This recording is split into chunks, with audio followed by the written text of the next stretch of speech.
you know, put together a stream. I decided to do a stream before I shut it down for the night. Talk about a lot of different subjects, and particularly. So, yesterday there was a fight, and the main event was Michaela Mayer. You know, um, she had a fight, and unfortunately, she did not win. So, you know, um,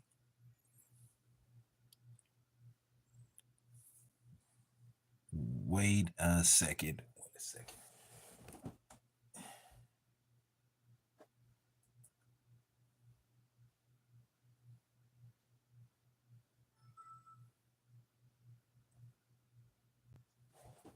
1 second.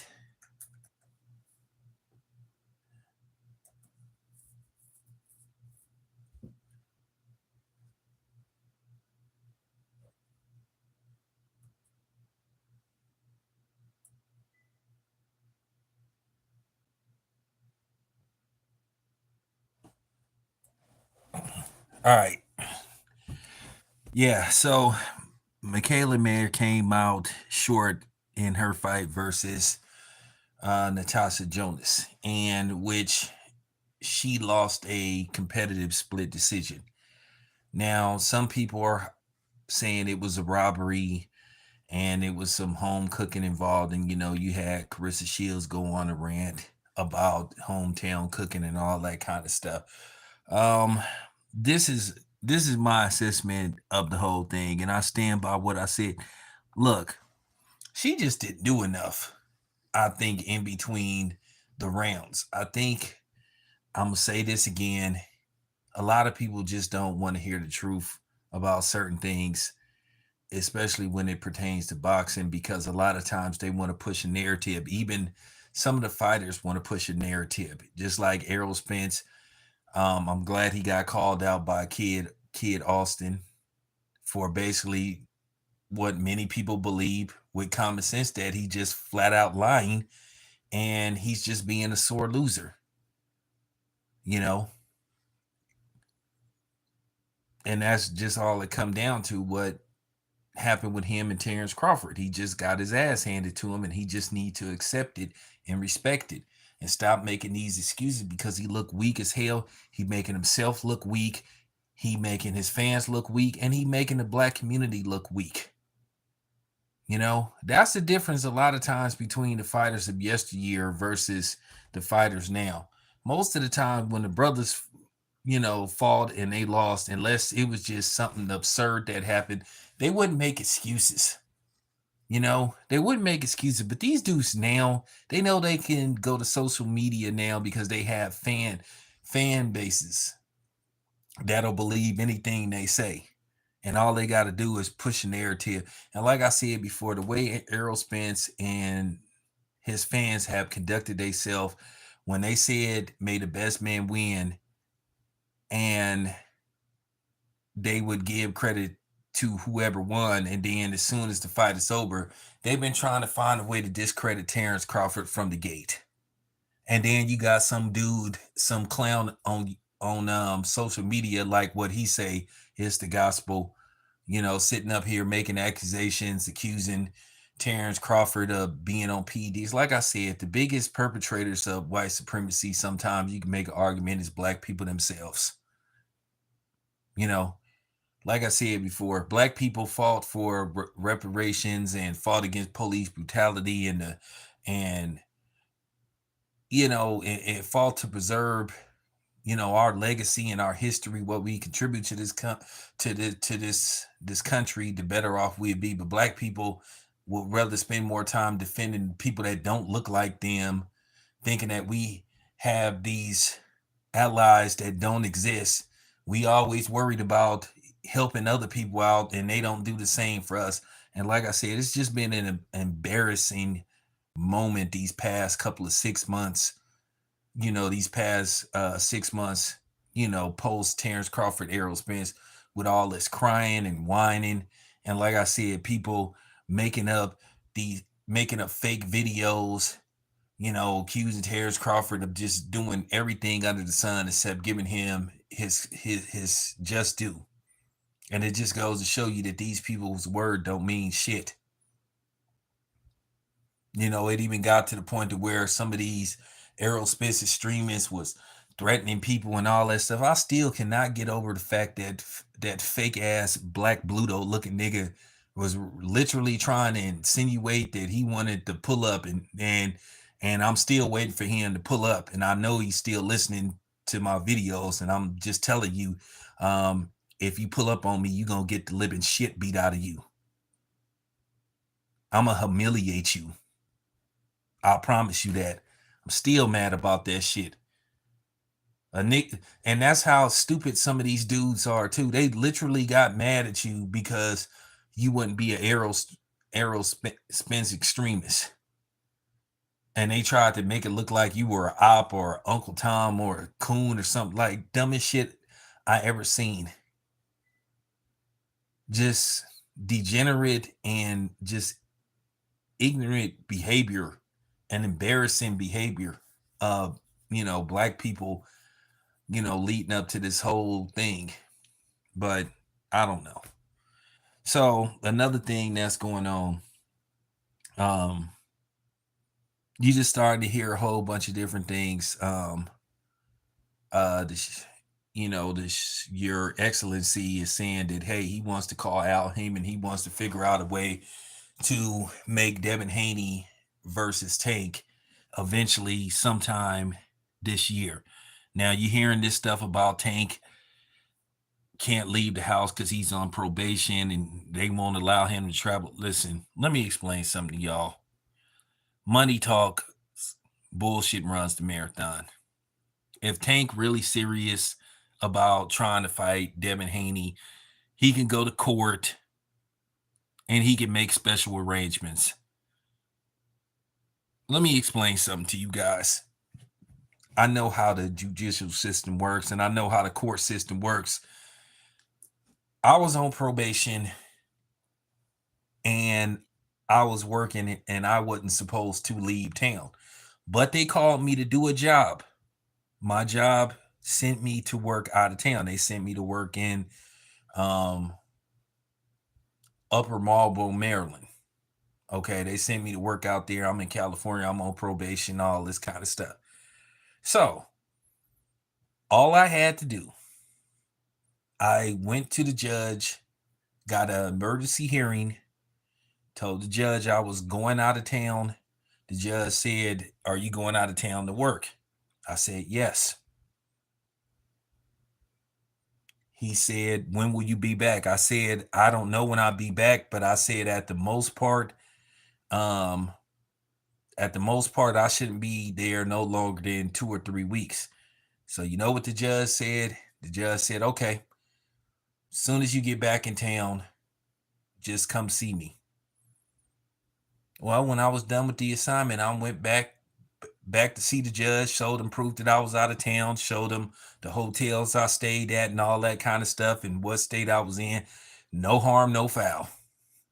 So that didn't cost me nothing. I was on probation. And I pretty much was on probation for kind of the same stuff that Tank was on probation for right now. But that's another story for another day. So I didn't have to go get no lawyer. I just went to the judge and had an emergency hearing, and I was able to leave. So stop it. So I kind of have to call a cap on that. If Tank really want this fight, he can go to a judge and hire a lawyer, and they can basically go see the judge and they can say, "Hey, I'm going to fight here. I'm going to be there for this amount of time. I'm going to come back." Okay. It's not like Tank is going to go on the run like Roman Polanski or something like that I mean, come on, man. So I'm just telling you guys, if Tank really want to fight Devin Haney, if he truly serious about fighting Devin Haney, him being on probation ain't gonna be that big of a deal. And I know the Saudis really don't be tripping off that kind of stuff like that. Now, if that was Australia, that might be a different story, but I know the Saudis don't really be tripping off like, you know what I'm saying, being on probation and all that kind of stuff. As long as you alert them and you tell them and all that kind of stuff. And sometimes they don't even do background checks. So that's kind of a little bit of a cap. But who knows? That'll just be another excuse that Al Heyman can use to interfere with that fight not being made. Now, the guy said Your Excellency said he's going to get in contact with Al Heyman. So let's just hope Al Heyman don't find a way to fuck up this fight like he's done on several other occasions. And once again, when it pertains to Al Heyman, you can say that fake pro-black militant shit, especially when it pertains to Al Heyman and anything related to the PBC, because they went out of their way to disrespect black consumers by constantly giving us these black and brown fights that a lot of times people are not interested in. So, there you have it. But getting back to the Michaela Mayer, situation, what happened with her. Like I said before, she left too many of those rounds up in the air where she didn't take them rounds. She competed in them rounds, and it's a different story. And as far as the hometown cooking thing go, well, that's very debatable because if I'm not mistaken, what happened when Kell Brook came out here to fight Sean Porter? He beat Sean Porter and he had to come out here. Like I said, Terrence Crawford had to travel overseas and he beat Ricky Burns. So I don't think that's that big of a deal to a certain degree, but you have to understand the champ is always going to get the close rounds. And that's how it usually is, unless you flat out knock him out. Errol Spence, if he wouldn't have stopped Kell Brook, he probably was going to lose that fight. Because you can make an argument that he was losing that fight to Kell Brook, but he ended up stopping Kell Brook. But it's kind of funny. You don't see Kell Brook constantly talking about his eye because Kell Brook was coming off an eye injury he had versus Triple G. Now, he could have did the same thing and been making excuses about his eye, and that's why he ended up losing to Errol Spence. But, Errol Spence, he didn't get another bad eye until after, he got in the ring with Terrence Crawford. But I'm just trying to break that down. I'm just really calling cap on a lot of this stuff,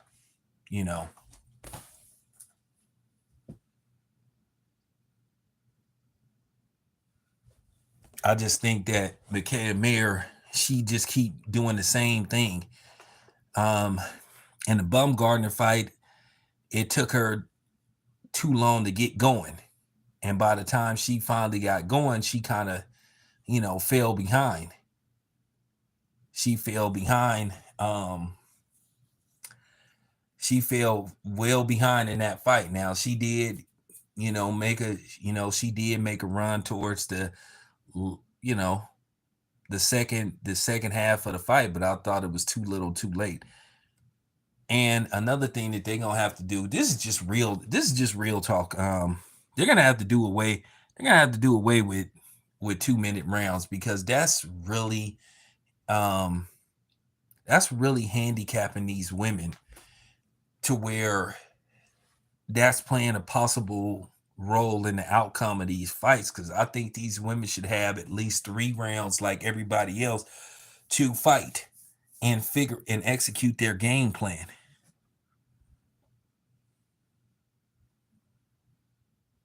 Yeah, man, I ain't trying to hear no more excuses from these Errol Spence apologists. Like I said before, them making empty threats.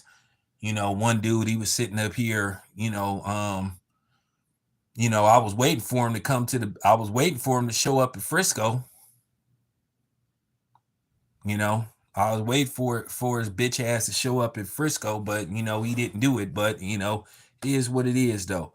All you've been hearing from the Errol Spence apologists is excuse after excuse after excuse. I think it's just repulsive and it's embarrassing. Like I said, it's embarrassing as a fight fan to just hear this dude constantly making excuses, and then you have fanboys like sitting up co-signing this stuff. Can you imagine what would be happening to Bud if he was making all the excuses Errol Spence made so far and his fans have made? From Bud had loaded gloves to he was on PEDs. Well, where's the failed PED test? And I know it's one nigga, you know, um, looking like the large professor that make every other video about Devin Haney or Terrence Crawford accusing them of being on PEDs.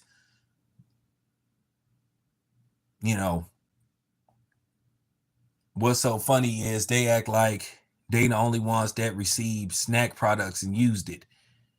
And then they try to make these altered videos. Oh, well, here's a tape that I made. And like I said, a lot of this stuff is really suspect. When I see people constantly every other video, it's about Terrence Crawford, some anti-Terrence Crawford or Devin Haney video, because it's kind of weird. Just like when I hear dudes every other video bringing up somebody affiliated with the LDBC. Listen, nobody ain't making you watch LDBC videos, man. And it's laughable when you think that you can do anything to hurt their channel. Because at the end of the day, all you doing is giving them free publicity. But like I said before, these Errol Spence fanboys or fun boys, they just look real pathetic.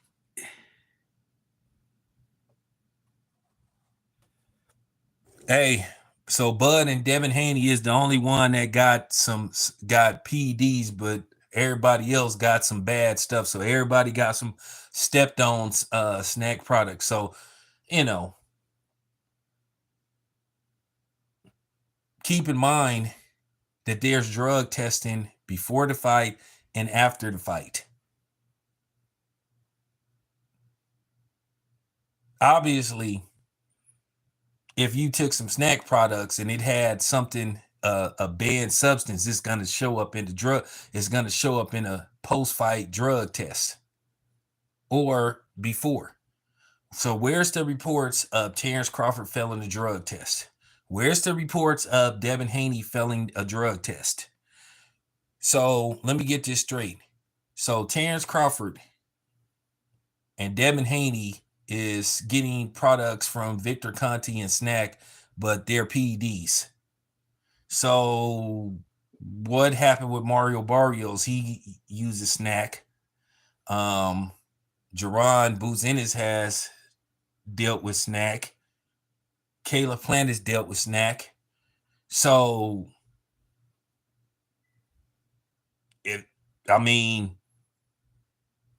wouldn't that mean they're on something? So like I said, I'm waiting for somebody to I'm waiting for these people that's making these accusations to show a dirty test.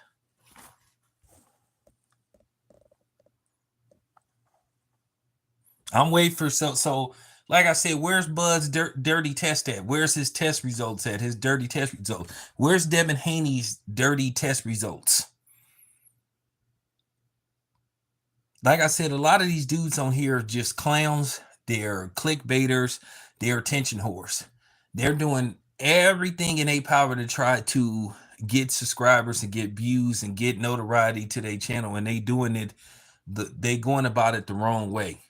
But then at the same time, some of these dudes have the audacity to claim that they're pro-black channels. Last time I checked, Devin Haney was black. Last time I checked, Terrence Crawford is black. So I've seen, we know Bill Haney is black because I've seen Bill Haney's mother. I've seen Devin Haney's mother. She's black. Bill is black. Devin is black. Terrence Crawford is definitely black. But these are the same dudes that claim to be pro-black. But at the end of the day, what they are, they PBC nut huggers. Which I don't understand. They do all this caping for Al Heyman, and they're not even on the payroll. Like, what do you think you're gonna get out of it? And like I said before, based off um the long list of excuses Errol Spence has made, Errol Spence has killed any chance of there being a rematch. What is it? Once again, what value do a second fight have when it was a one-sided fight? Weight is not going to make that bit of a difference. It's not going to make a difference at all, if you want to be honest. I don't think the weight is going to be that big of a difference to sit up there and say, well, it was the weight. First of all, you didn't have no problem making weight. Was weight an issue when you fought Ugas? You wasn't crying about the weight when you fought Ugas. Was you crying about the weight when you fought Danny Garcia? No. So now all of a sudden you fight Terrence Crawford. All of a sudden you had trouble making weight. Oh, now the weight is the issue. I mean, come on, man. Just stop trying to insult people's intelligence, man. I'm gonna say this again.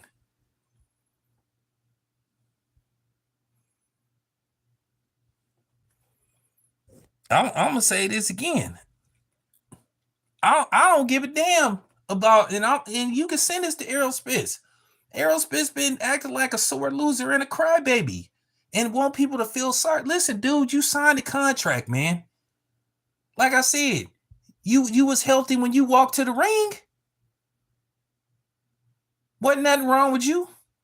And it's like Kid Austin said, if you was in that bad of shape, then your corner did you a disservice by letting you even fight.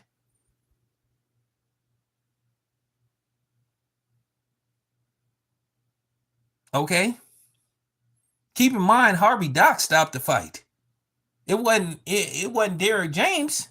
If Derrick James knew that you was damaged, why didn't he stop the fight after you got knocked down that third time? He was about to let you get slapped. So once again, if Derrick James know that you damaged like you claim to be, got a messed up rib, your eyes messed up, and he was continuing to let you get the shit beat out of you, then that just says a lot about Derrick James, and you making Derrick James look bad. And you making it look like Derrick James don't care about you, that he was just there to get paid. So once again, you not coming out of this looking good. You secretly dissing your trainer and the people around you. Oh, they let you go out there. So, like I said, once again, when you got knocked down that third time, okay, then Derrick James should have stopped the fight. According to you, if you had a bad eye and you had bad ribs, right? Right? You was getting dominated. See how I didn't flip this on Errol Spence? See how easy it is to flip this on Errol Spence and his team? They just look all around terrible in this situation, and they can't talk their way out of it.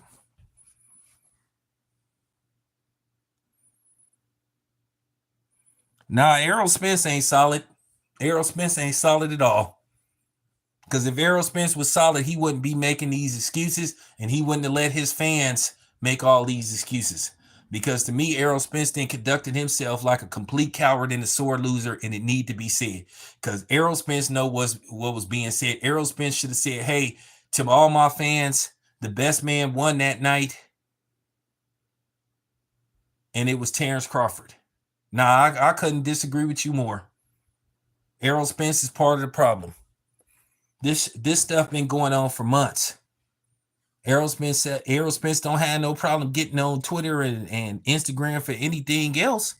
Why didn't he sit up there and defuse all these conspiracy theories? He should have did that right away. Now I know he went on vacation after he healed up, but he could have immediately said, "Nah, I'm finna dead this." But no, he waits, and it's now January. Oh, I had surgery on my eye. Oh, so now my eyes is better. Dude, you had 2 years.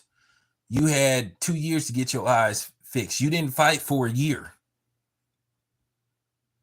Your last fight before the Terrence Crawford massacre, you hadn't fought since April of 2022.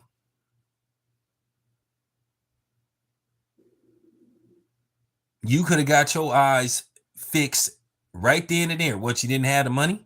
So that's not you not making no kind of sense. And I'm not finna let him get away with that. He had plenty of chance. He had plenty of chances to put this to the rest. But no, he's playing he's playing along with it. And at the end of the day, he costing himself millions. He didn't cost himself millions.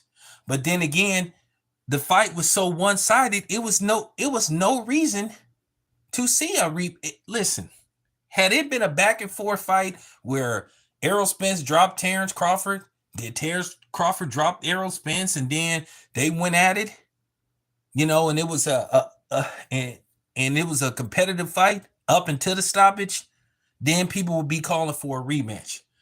But when you lose pretty much every round,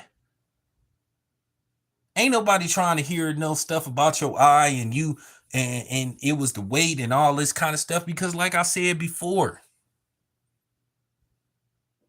you wasn't worried about the weight when you fought Ugas. You wasn't worried about the weight before that when you fought Danny Garcia. And then you agreed in negotiations that the winner got to pick the weight for the rematch.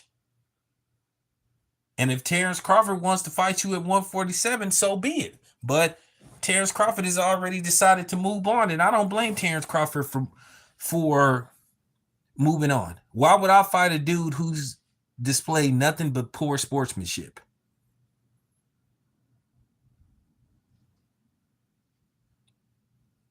Why would I fight a dude that's done nothing but display poor sportsmanship? Once again, what value did this fight have now? Do you think this fight is going to do better than the first one? Absolutely not. It's going to do worse.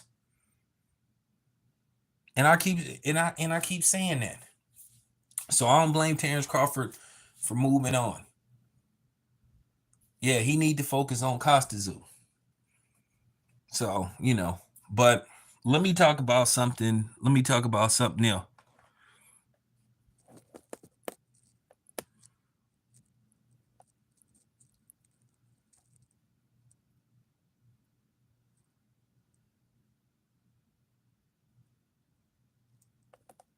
Nah, them injuries happened as the fight was going on. That's when them injuries happened.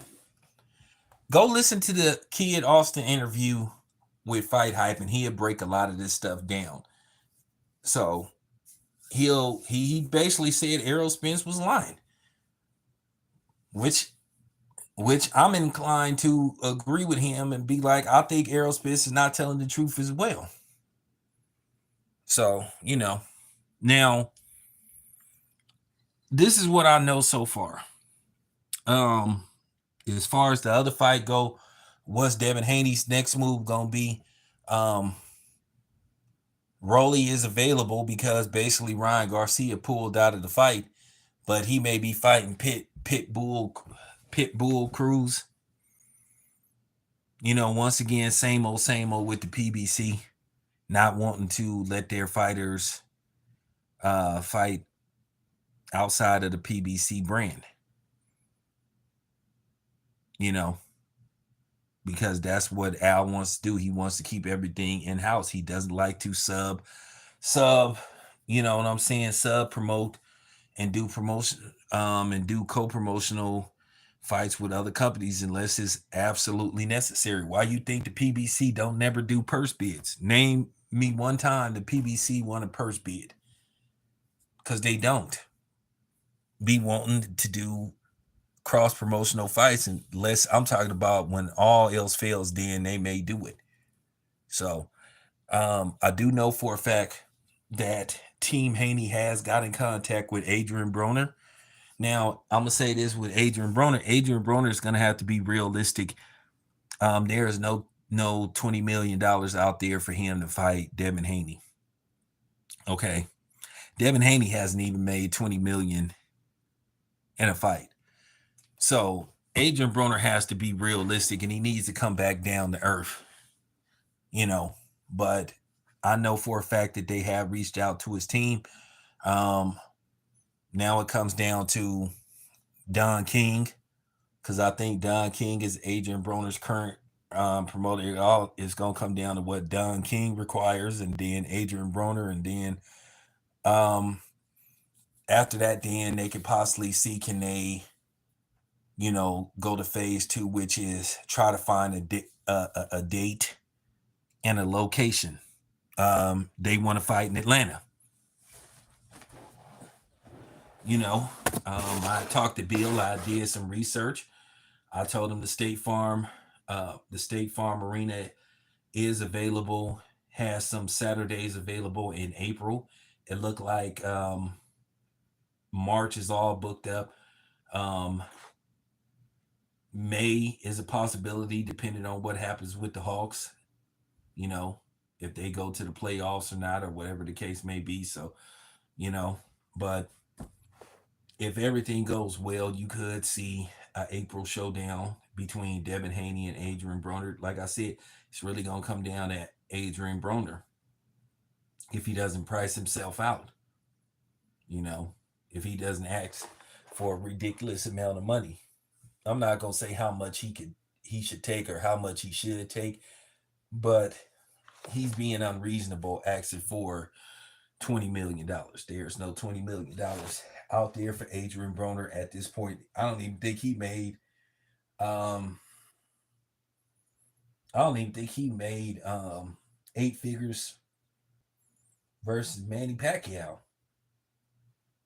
I heard he got paid a decent amount of money, but I don't think he made eight figures versus Manny Pacquiao. So, Adrien Broner has to be reasonable, and that's just real talk. No knock on him, because at the end of the day, they basically doing him a favor. But I do feel that Adrien Broner, because of his past and because he's a good trash talker, I feel like um, with him and Devin to get together, working together to put together a fight, I think it can do some good numbers. I think it'll sell very well. You already know Adrien Broner is going to do his part of the trash talking to get people interested in the fight. And then Devin Haney and Bill, they'll do their thing. So it will make for a good fight. And I think it'll sell very well. That's the whole idea. It's about your drawing power now. It's really to set up better negotiations if and when they come to the table and try to negotiate a fight with Tank. And that's what that's really all about. So, there you have it. All right. So, all right, let me hurry up and wrap this up because I got to take me a quick cat nap. Then I'm going to get up and put out some more heat for you guys. So, all right.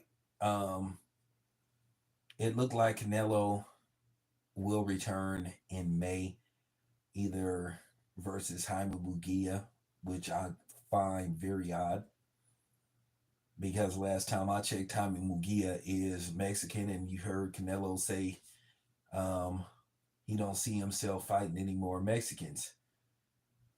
But you've been hearing that in all likelihood, the Jaime Mugia thing is just it's just possibly possibly a cap. And then, if I'm not mistaken, isn't Jaime Mugia a Golden Boy fighter?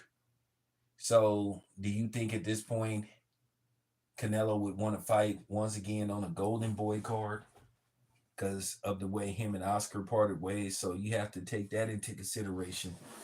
Now, I don't. I think Jaime Mugia is with Golden Boy, if I'm not mistaken. I think he is a Golden Boy fighter, or at least co-promoted by Golden Boy. So, you know, I think that's highly unlikely. Why would Al Heyman let Canelo fight Jaime Mugia when he basically can put him in the ring with Charlo? And that's a more winnable fight because we know Charlo still isn't there. I think if they had fought, a few years ago, maybe 7 or 8 years ago, when Canelo was still campaigning at 154, I think it would have been more of a competitive fight. But, Canelo is a few levels of, over the Charlos because For the most part, Canelo didn't really have no real outside distractions, and we all know the Charlos are attached to a whole bunch of different shit. So they are not always focused outside of the ring, and that's their problem. And I think Canelo is going to take full advantage of that if and when he fights Jer, Jer, Jermall Charlo. And keep in mind, Jermall Charlo has already told us. He said a while ago that he's already signed to fight Canelo. So would this come as a surprise if it's announced that he's the official next opponent for Canelo Alvarez? Absolutely not. You know, because these are the type of dudes that Canelo likes to pick to fight. You have to, I mean, as good as Canelo is, I just think to a certain degree, I just think to that I just think that Canelo don't believe in himself as he tries to make us believe. I just don't. I just don't think Canelo is as confident in himself as he wants us to believe. Cause I don't know where they get this thing. Canelo has fought the best guys out there. That's highly debatable. That is when I say that's very debatable. That is very debatable on whether Canelo has asked for the best guys out there. So, we'll see what he does though. But um, a fight with Jer- Jermall Charlo is gonna be just like the fight with his brother. Canelo probably will just cruise to a easy 12 round decision. I know Canelo is saying he might be interested in going back up to 175 for Bibble or Better Beeb. I doubt it. I doubt it very seriously. I really do. I really do. So, and as far as Tank go, you supposed to be hearing about a Tank return in March. I find it kind of odd that the PBC hasn't announced their schedule for the very least this quota, you know. But you'll never know. But anyway, appreciate you guys listening. So, gotta wrap it up. You know, gotta wrap it up. Appreciate you guys.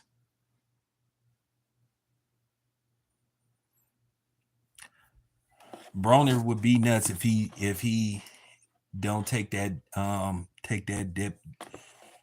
Devin Haney fight.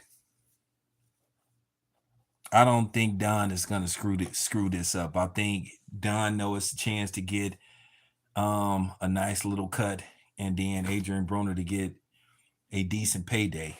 Bill Nims already stated that they willing to make sure dudes get the highest payday they could possibly get fighting Devin Haney. At this point, what's out there for Adrien Broner? This would be one last hurrah for Adrien Broner. Business sense for Devin Haney to get somebody like Adrien Broner on his resume, because at the end of the day, Adrien Broner is a four-time four division champion. That's Hall of Fame shit, whether you like Adrien Broner or not. And Adrien Broner has fought the best guys available. Adrien Broner has never fought anybody that he thought was an easy fight. He always took a risky fight. Whether he came out on the short end of the stick, he always took risky fights, and he fought the best guys out there. So, nothing bad to say about Adrien Broner.